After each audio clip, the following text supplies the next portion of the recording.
take on that. Moving on to the second question, which is what does a Blackrock of crypto look like? And I saw the question, I didn't understand it yesterday. I'm like, oh, now I understand. So what's your take on that?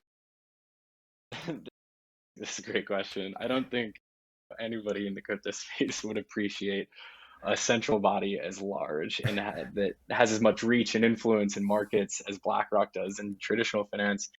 I don't think they would want them in crypto, but I guess the closest thing you would have to think would be like a centralized platform, like a Coinbase or maybe a BlockFi or something, only because of their proximity to traditional finance and like a centralized structure. That being said, I do think there are plenty of opportunities to mimic the success BlackRock has had in the traditional markets, in the crypto markets. For example, the ETP products that 21 Shares builds and ships are a great way for the traditional exposure to, or the traditional investor to get exposure into crypto.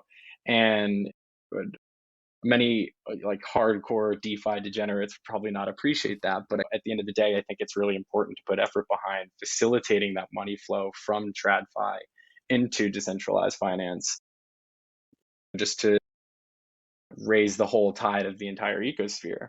And 21 Shares serves that sort of purpose.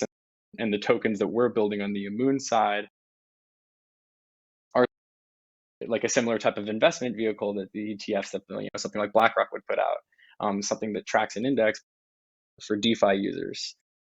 And going back to the question, what does a crypto BlackRock look like? My hope is that we never see one.